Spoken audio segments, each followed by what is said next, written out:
Hello, I'm Dr. Elizabeth McMahon, licensed psychologist, and I'm here to share 3 stress management secrets.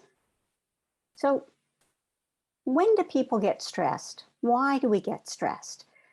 We get stressed when we feel like we don't have the ability or the resources to meet the demands that are being made of us. If you have demands being made of you, challenges are not necessarily stressful. When you feel like you can rise to the challenge and meet it, it's exhilarating. It may be demanding, but it doesn't create problematic stress. What creates problematic stress is when your boss or the people around you or you yourself are making demands that you can't meet or that you think you can't meet. A concise way to put this is perceived demands outweigh perceived resources. And when you get stressed, that's a problem because stress affects all of you, your body, your thoughts, your emotions, your behavior. Physically, muscles tense. You may get headaches, backaches, neck pain, stomach or GI upset. You may have trouble sleeping. Stress can trigger anxiety and panic attacks. When you're stressed, you may have thoughts like, I can't do this. I can't take this. This is impossible. This is overwhelming. This is too much. And emotionally, you may feel irritable or tense, anxious, unhappy, even hopeless. And prolonged stress can lead to burnout. And when you're stressed, you may respond to that stress by acting in ways that actually make things worse. You may overuse drugs or alcohol to try and escape. You may eat too much, procrastinate. You may find yourself crying, yelling, getting upset, or withdrawing. And stress is just bad for your physical health, your mental health, and your relationships. So, what are 3 good stress management secrets? Well, the first, which is boring, but it does make a difference, is to lead a healthy lifestyle. Get regular sleep and exercise. Limit alcohol and caffeine. Invest in friendships. But there are going to be times when we're stressed. Life is just like that.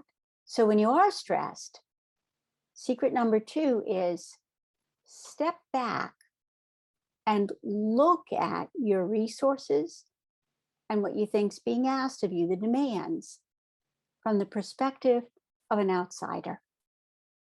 What would somebody else see? What would they think? Question your thoughts and your assumptions, the thoughts that are making you feel very stressed. Are you maybe underestimating your abilities? Are people really demanding that you do something impossible? What specifically are they expecting? Because you may be more resilient and skilled than you think you are. And the demands may be less than you're thinking. But sometimes we are just stressed. We're being asked to do things and not given the resources to do them. We're being asked to do things that we don't have the ability to do. And when that's the case, when you find yourself stressed, look at your stresses and put each one into one of 4 buckets. Decide what you're going to do. So the first bucket is, what can you change? Look at what's stressing you and figure out what's under your control that you can change to make it less stressful. Speak up assertively. Ask for what you want. Say what you need. Ask for help. Maybe see if you can change your schedule, your shift. Maybe change what you do on your breaks or when you're at home. Change your commute. Change everything you can to try to reduce stress. After you've changed everything you can, if you're still stressed, sometimes that stress is a signal to you that you need to use bucket number 2. That you need to leave the situation. Sometimes our stress reaction is our inner wisdom telling us this is not a good, healthy situation. You may need to leave the job, leave the stressful activity, leave the stressful relationship or stress-inducing friends. So first, look what you can change. If you've changed everything you can and you're still having significant stress, consider whether or not you should leave. And if you've changed everything you can and are still stressed, and if you can't leave or choose not to leave, then your only good option left is to accept, to acknowledge the reality that you're dealing with a stressful situation, and to readjust your expectations and your self-demands, and protect your mind and your body from the ill effects of stress by using tools like mindfulness, meditation, prayer, or other spiritual practices, by using supportive self-talk, healthy distractions, reaching out to others, and finding sources of joy and meaning in your life despite the ongoing stress. Because the only remaining bucket is to stay upset. If you can't change it, you don't leave it, and you don't accept it, you just stay upset over and over and over.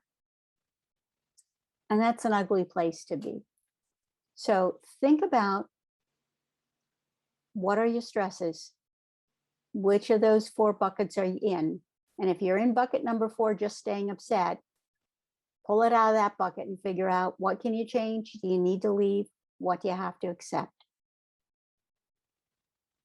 Look at what you're asking of yourself. Look at your expectations. Perhaps you're underestimating what you can do or overestimating what people are expecting of you. And generally continue to lead a healthy lifestyle and support your physical and mental health. Thank you for listening. This is Dr. Elizabeth McMahon. Take care.